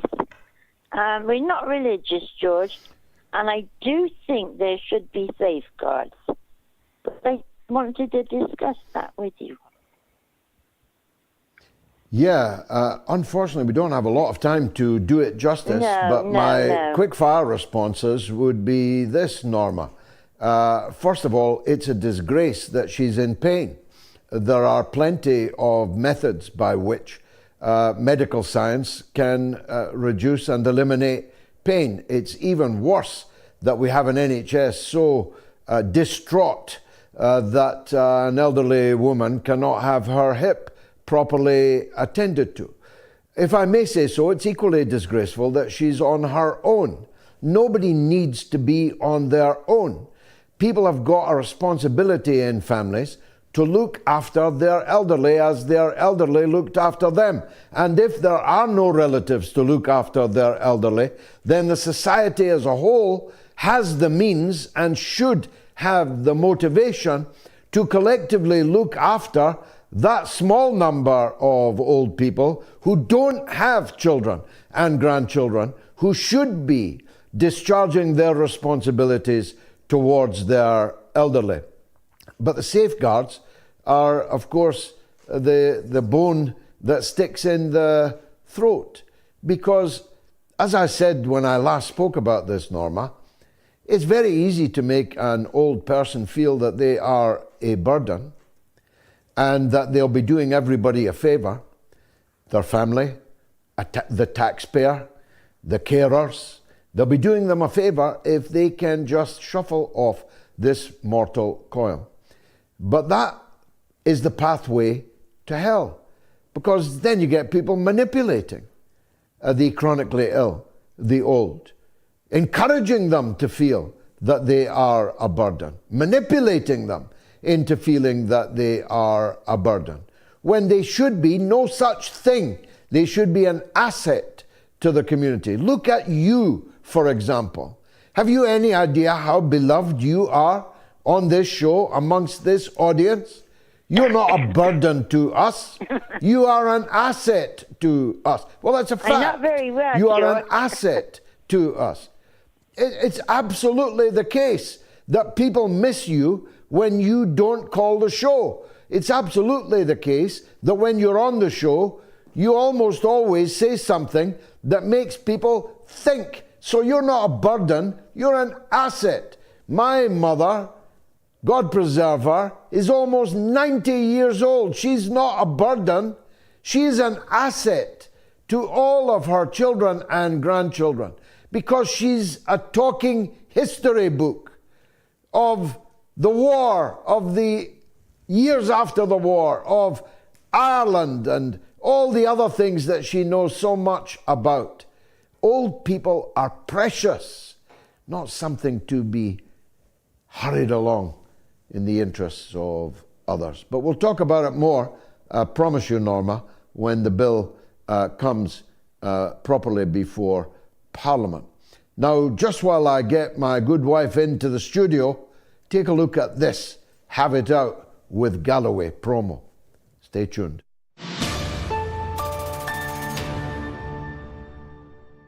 If you want to join me on Have It Out with Galloway, you can be the audience member on that video wall so that I can see as well as hear you. Come and have it out with Galloway. Come and have a go if you think you're hard enough. www.haveitoutwithgalloway.com.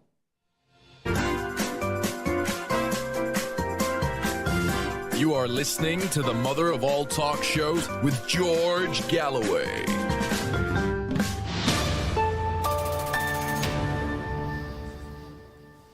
I am truly blessed not just to have the good wife that I have, but able to work with her and to travel with her. We've been doing some hard traveling over the last 9 days or so, and we've hardly had time to unpack our suitcase before we pack it again for Kazan and the BRICS. But at least we are together. What's rattling, Gayatri?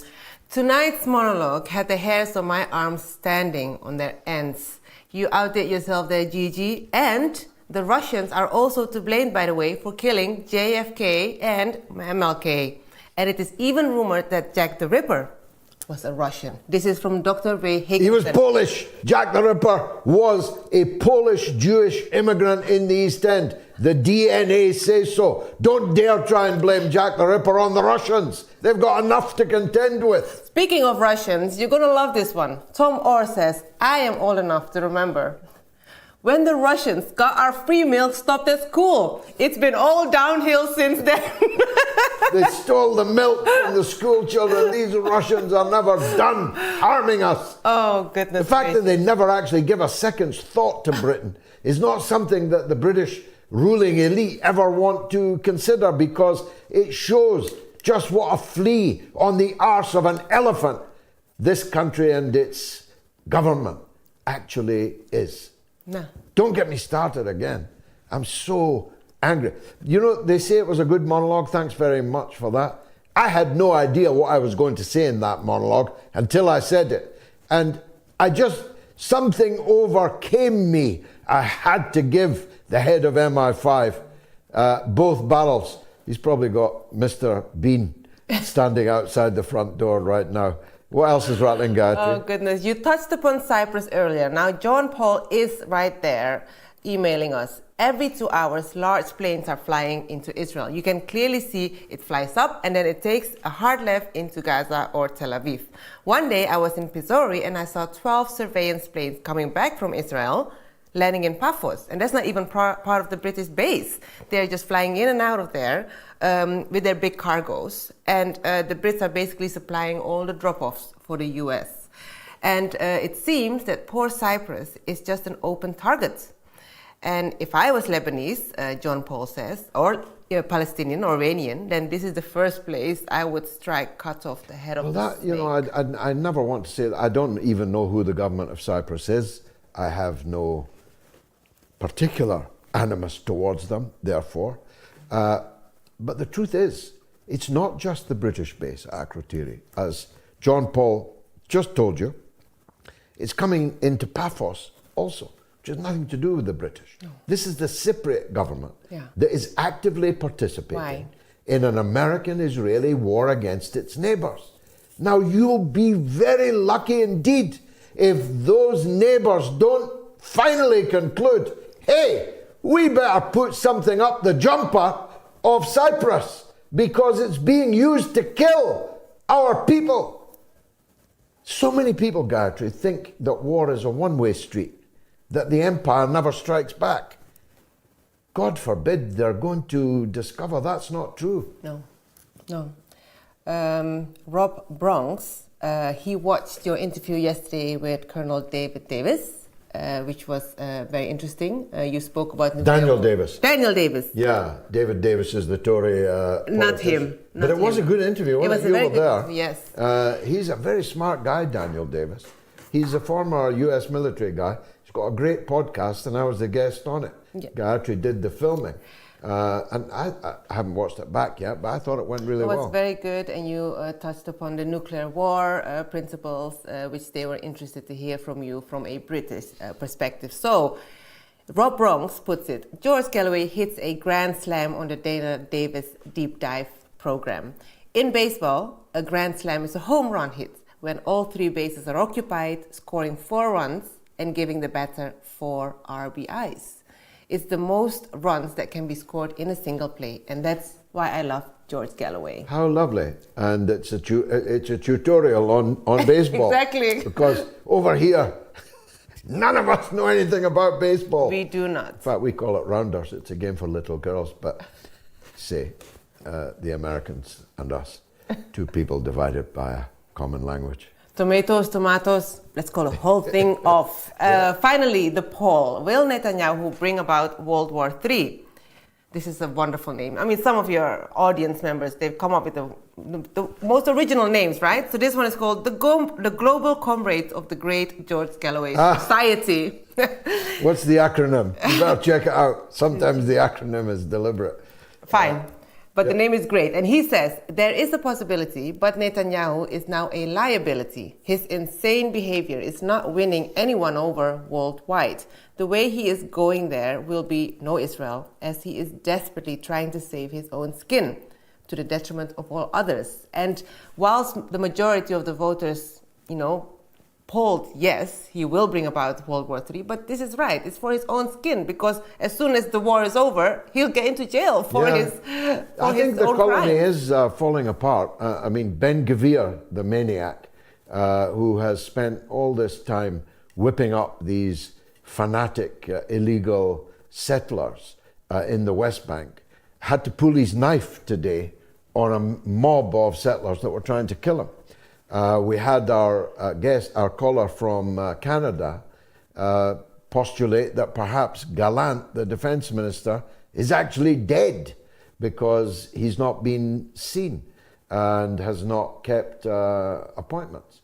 There was speculation of deep rifts, even inside Netanyahu's own party. So it is possible that at the 11th hour that there'll be some kind of coup d'etat. I have a very unpopular view.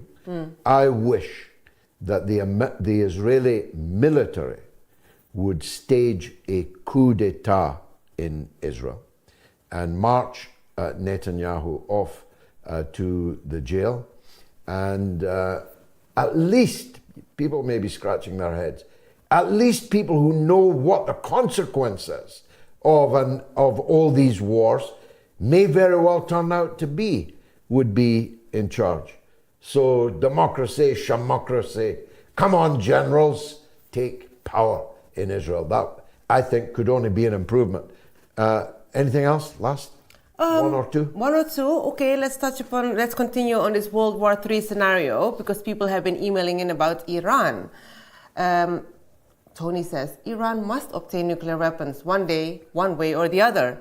Iran has very powerful allies who can help if necessary, and Iran also has got a very highly educated and young population. This is very true. They can produce anything they need indigenously. And on the same topic, Pager says, surely, George, if you think Iran can have nuclear weapons, then Ukraine must too. Well, look, Pakistan, which has several nuclear weapons, has, I think, a 500-kilometer border with Iran.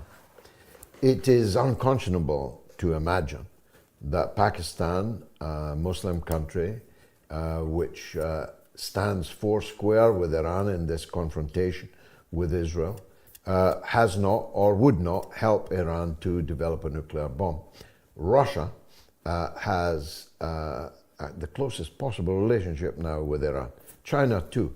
The idea that these three nuclear powers have not and would not help Iran to become a nuclear-armed power is for the birds.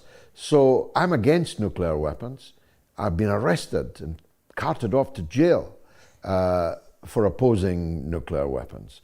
But if Iran is threatening to fire nuclear weapons at Iran, who in their right mind could blame the Iranians for themselves equipping themselves with the same kind of nuclear weapon that would act as a barrier, at least? That's what we were told throughout the through the Cold War. We were told that the presence of nuclear weapons on both sides was the reason why we didn't have World War III. And I'm against World War III myself. By any means necessary, I will oppose it. Have you got one more, two more?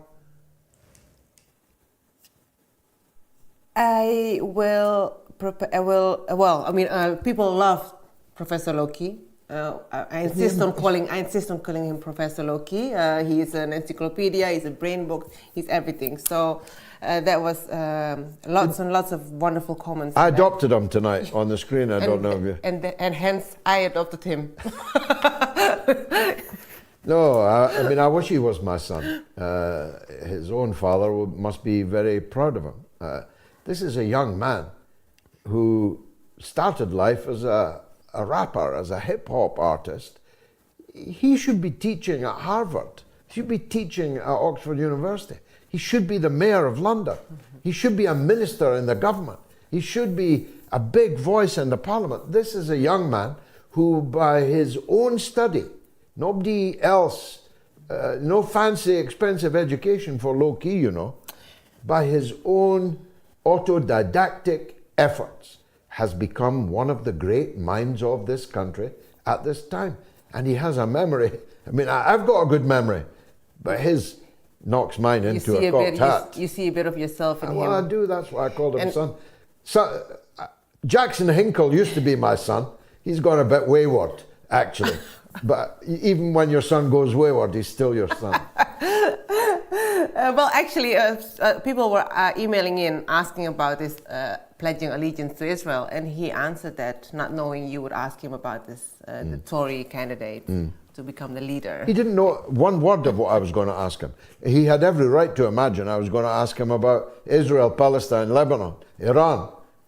But because I had started on this invective against MI5, I went off on a completely different track to the one he must have expected. And boy, did he handle it well. He did. It is a weird one, isn't it? The allegiance, the pledging allegiance. Because maybe a year ago, just a bit of a year ago, we were in Berlin and we were reporting when the news came out that Germany would require from its new citizens to pledge allegiance, not to Germany, but to Israel. And now it's happening. Now the proposal is, here with the Tory leader. Country. Well, look, I've got £5 in the post, so I'll take you for chips right after this show. But we've got a few minutes left that we can take Ardell from Manchester on the UK media. Ardell, welcome. Both good, excellent show as always. I just wanted to talk about the fact that Israel says it's fighting 7 fronts, but it's fighting 8. It's also fighting the truth. And the Western media, specifically the British media, is doing an exceptional job distorting the truth from all the viewers. And I don't know, I just find it so hypocritical. But isn't the good news on that? Yeah, isn't the good news, Ardell, that so many people no longer believe them? So many. I mean, the last stat I saw, a British one, showed that 18% of the British population supports Israel. 18. So when you think of the literally wall-to-wall, particularly on the 7th of October, just passed, I mean, it was like a state occasion. It was like a royal funeral. It was literally wall-to-wall in the British media in support of a country that has the support of only 18% of our people. Isn't that the real story, Ardell? Yeah, it'd be amazing, but we want the media to actually do the jobs. Like, finally, I don't know if you've seen Matthew Miller, the American propagandist speaking for the American government. A journalist finally did his job and said, cut the BS. How can you lecture us on all these things? How can you lecture Russia on invading Ukraine in 2022? Because Russia is against NATO expansion and mislead the audience that it started in 2022 when we all know it started way before that. And the hypocrisy that they're against things like still the sanctioning Cuba to this day because of the Cuban Missile Crisis. So they want us to think things always start on the day that they say, and the journalists are not doing the jobs, be it with Russia, be it with everything in Israel. Like, if they want to start, like Piers Morgan always introduces his guests, the media, do you condemn October 7th, and start with that. But they'll never tell you about anything before or after the media. They'll ignore the massacres of Palestinians in September in 1982, crossing the borders into Lebanon. They'll ignore orphans being killed by F-35s, and instead they'll say to the audience, Iran is supplying weapons of mass destruction to Palestinians and to Lebanese groups, but it's okay for us, thousands of miles away, to supply F-35 jets. So I see the media as complicit as the government in a genocide right now. And I just want them to do the job. Without a doubt. Without a doubt. The only difference I have with you is I don't think that represents them not doing their job. I think that is exactly their job. Their job exactly is to distort the truth, to tell any lie, to suppress any truth in support of their corporate owners or the state whose mouthpiece they are. The days when we had the likes of World in Action, a proper panorama, campaigning journalism in the Sunday Times, campaigning journalism, especially on foreign affairs, in the Manchester Guardian, which used to be called the Manchester Guardian. these days are so far gone, so far removed, that it's like another era. I worked for quite a long time for the satirical magazine, as it then was, Private Eye, which had a very handy investigative arm. And we used to have Private Eye lunches every week in a pub called the Coach and Horses. And there were always guests there from the world of journalism, when the world of journalism was a real world of journalism. But I'm afraid that too, just like that iteration of Private Eye, is from another era. The Private Eye of Ian Hislop is not the Private Eye of Richard Ingrams and Paul Foote and Oberon Waugh and others. That era has passed. The Guardian is now the worst newspaper in the entire English world. It is the biggest liar. It is the biggest distorter of the truth. It is the most shameless apologist for every crime. It sought to get its own source, Julian Assange, sent to a supermax for the rest of his life. There is, and we knew the editor, Kath Viner. We knew her. We actually considered her to be a friend, but now I would not spit upon her. It's hard for me to even mention her name. The Guardian is a suppurating sewer, a gutter.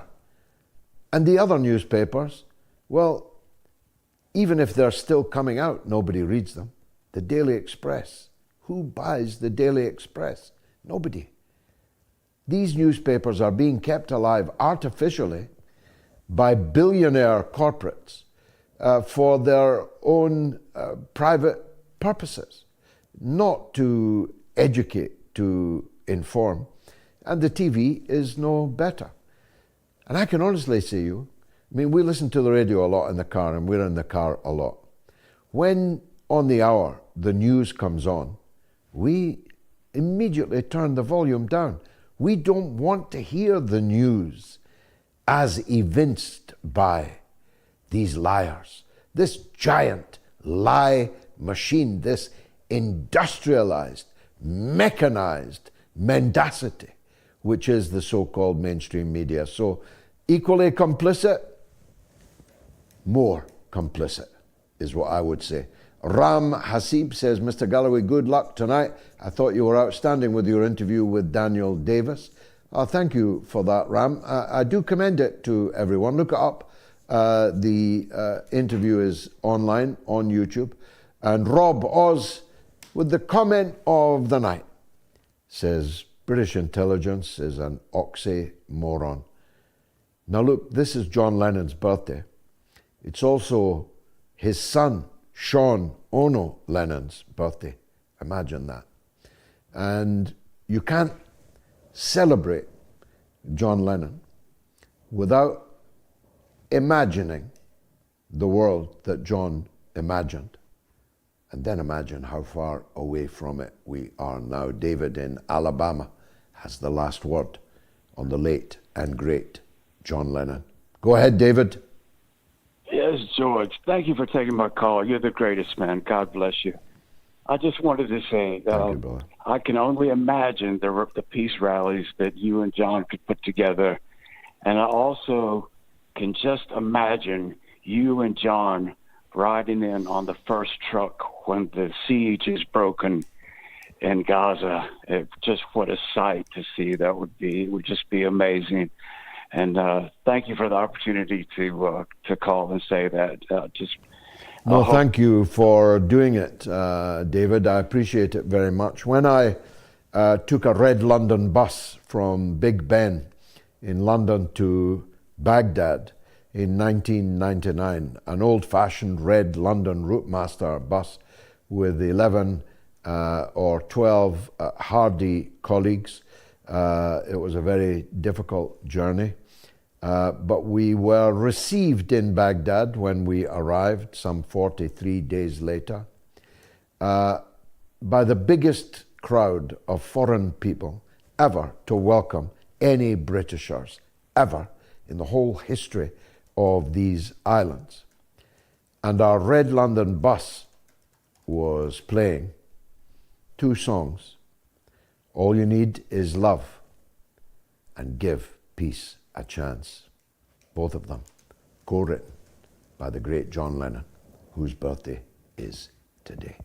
Thank you very much indeed for watching the mother of all talk shows. I thought it was an above average show myself, and if you agree, then please tell everyone about it. Make sure you join me on Sunday for the mother of all talk shows. It's been marvelous. I'm out now with my good wife. Get your coat. Gayatri, it's chip time.